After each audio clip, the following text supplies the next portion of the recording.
आसपास सब देख रहे हैं, हाथ हटाओ अपना।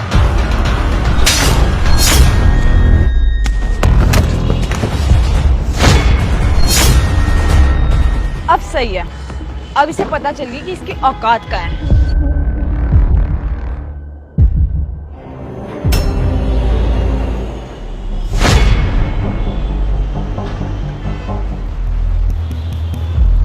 सर मैं आपसे झूठ क्यों बोलूँगा, माँ की तबीयत सच में ख़राब है, मैं हॉस्पिटल आया हुआ हूँ अभी भी। हाँ हाँ सर, झूठ बोल के मुझे क्या मिलेगा आपसे। जी जी ओके। अबे यार तुझे क्या लग रहा है, इतना झूठ बोलने से तेरी सैलरी बढ़ जाएगी? अबे यार सैलरी किसको बढ़ी है, मेरा तो खुद का बिजनेस है, ये तो बस मैं टाइम पास के लिए कर रहा हूँ। तू भी सही है, बहुत बड़ा साहबजादा है ना तू, तेरा खुद का बिजनेस है। खैर छोड़, चल चलते हैं। हाँ हाँ चल लेंगे, लेकिन तूने सोचा कहाँ चलना है? नहीं है, लेकिन यहाँ से तो चले, बहुत धूप लग रही है। हाँ यार लग तो रही है, चल चलते हैं यहाँ से।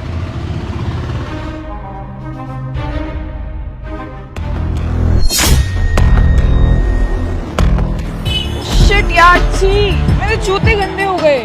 हाँ तो क्या हुआ, कौन से गंदे हो गए तो हो गए। नहीं यार, मैं नहीं रह सकती गंदगी में, मुझे इसे साफ कराना है। हाँ तो यहाँ कहाँ करवाएगी, कोई दिख रहा है तुझे आसपास? अरे वो रहा मोची, चलो उसके पास, उसी से साफ करवाऊंगी। चलो।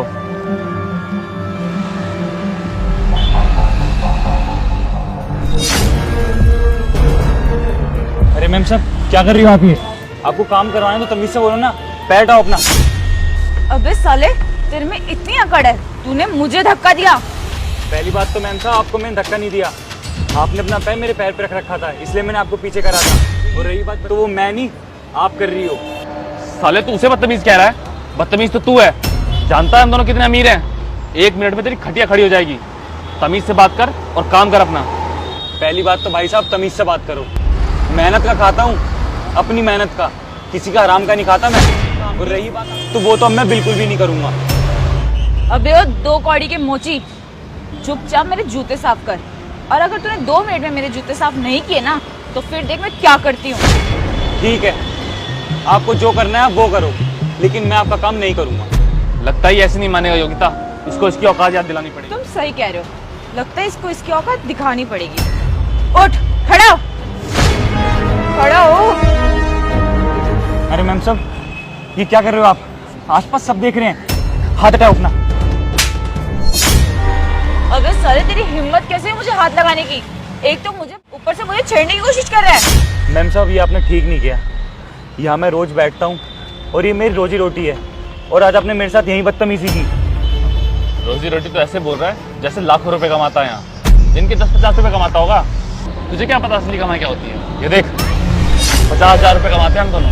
तेरी क्या?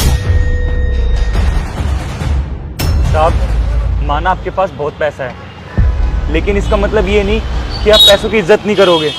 पैसों की इज्जत हमें मत सिखा, पैसों की इज्जत वो करते हैं जिसके पास पैसों की कमी हो, और हमारे पास इतना पैसा है ना कि अगर हम आज खर्च करेंगे ना, 2 गुना आ जाएगा हमारे पास। तो पैसों के मामले में हमसे ज़्यादा बकवास करने की ज़रूरत नहीं है। साहब, मैं आपसे कहाँ बकवास कर रहा हूँ, मैंने तो बस इतना ही कहा ना कि पैसों की कदर करनी चाहिए। अबे ये बहुत ज्ञान दे रहा है, लगता है इसे बताना पड़ेगा।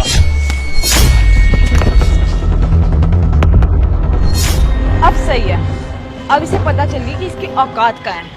सही कह रही हो, चलो चलते हैं यहाँ से।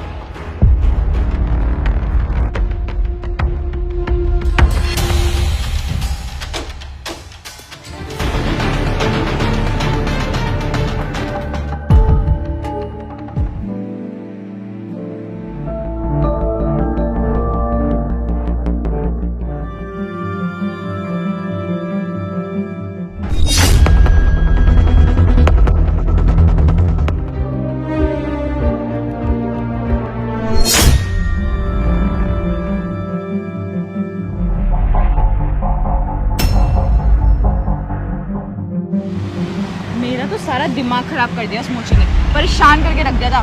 मुंह ही क्यों लगे उसके? अरे तू क्यों गुस्सा कर रही है, हमने सबक सिखा दिया ना उसको। चल अब गुस्सा शांत कर, मैंने तेरे लिए एक मूवी प्लान की है। मूवी प्लान की है? वाह यार, मैं भी चाहती हूँ मेरा थोड़ा माइंड फ्रेश हो जाए। चलो फिर जल्दी चलते हैं। अरे ये तो यश है ना, हमारा इंटर्न जूनियर। हाँ लेकिन ये हमारी तरफ क्यों आ रहा है? मिलने आ रहा होगा और क्या। Hello ma'am. हेलो सर, कैसे आप दोनों? हेलो यश, मैं ठीक हूँ, तुम कैसे हो? और यहाँ पे क्या कर रहे हो? आप दोनों को आते हुए देख लिया था ना, तो बस आप ही का ही वेट कर रहा था। जी, वैसे क्या चल रहा था अभी ये सब? अरे यार कुछ नहीं, वो मोची भिखारी साला दिमाग खराब करके रखा था उसने। खैर उसे पता चल गया है तो वो वहीं पे है। ये बात तो आपने बिल्कुल सही कही मैम, आपने उसको उसकी जगह याद दिला दी। क्योंकि क्या है ना, वो बेचारा बहुत शरीफ दिल का है, आप दोनों जैसा कठोर नहीं है ना, तो इसलिए उसे उसी जगह पे रहना चाहिए जहाँ पे वो रहता है। क्योंकि अगर वो आप दोनों जैसा बन गया तो इस दुनिया में और बुरे काम करेगा जैसे आप दोनों कर रहे थे। मैं तो बस उससे अपना जूता साफ कराने गई थी, अब बदतमीजी तो वो कर रहा था हमारे साथ। इतनी देर से आप उसके साथ जो बदतमीजी कर रहे थे वो क्या बहुत अच्छी बात थी? वो भी तो गलत बात थी ना। मैं पहुंच गया ऑफिस। जी दीदी, नहीं कोई दिक्कत नहीं आई। वो क्या है ना, अब करिए तो थोड़ा सा काम तो करना पड़ेगा। मम्मी मैं आपसे ना बाद में बात करता हूँ, ठीक है? अरे ये तो योगिता मैम और मुकेश सर है।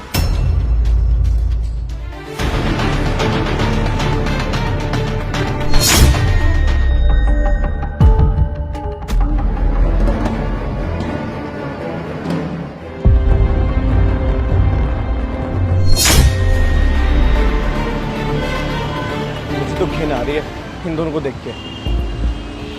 खैर इसी तरफ ही आ रहे हैं, देखता हूँ इन्हें। वैसे तो आप लोग ऑफिस में इतना शरीफ बनते हैं, एम्प्लॉयज की हेल्प करते हैं, लेकिन मुझे अब सब कुछ समझ में आ गया है कि वो बस तो आपका एक नाटक है, नाटक, ताकि आप बॉस के सामने शरीफ बन पाए, है ना? आप दोनों का प्रमोशन भी इससे जल्दी होगा और इंक्रीमेंट भी। जो आप लोगों ने हरकतें करी है ना, वो सारी हरकतें मैंने रिकॉर्ड कर ली हैं। और ये रिकॉर्डिंग मैंने मजबूरी में की है, कोई लालच में आके नहीं कि आप दोनों को नौकरी से निकाल के मैं आप दोनों की नौकरी खा जाऊंगा। मुझे भी कोई अच्छा नहीं लग रहा था अपने सीनियर्स को ऐसे रिकॉर्ड करना, लेकिन क्या करूं, जो हरकतें आप कर रहे थे ना वो छुपाने लायक भी नहीं है। ये हरकतें तो ऑफिस लोगों के सामने आनी चाहिए, जो भी आप दोनों ने करी है उनको भी तो पता लगना चाहिए ना कि आप दोनों की असलियत है आप दोनों। अरे यश, ऐसा क्यों कर रहे हो? और तुम तो हमारे जूनियर हो ना, और हम तुम्हारे सीनियर, तो ये रिकॉर्डिंग करने का क्या सेंस बनता है? तो ये रिकॉर्डिंग डिलीट कर दो प्लीज। इंक्रीमेंट? आप मेरा क्या इंक्रीमेंट कराएंगी? आप तो खुद अब इस नौकरी के काबिल नहीं है। आप चिंता, आप दोनों के ज्यादा दिन नहीं बचे। ये रिकॉर्डिंग मैंने बॉस को भेज दी है और उन्होंने ये रिकॉर्डिंग देख भी ली है, बल्कि उनका रिप्लाई भी आया है कि बस वो आप दोनों का वेट ही कर रहे हैं। जाइए जाइए ऑफिस जाइए एक बार, तब आपको पता चलेगा कि आपकी नौकरी बची हुई है या नहीं।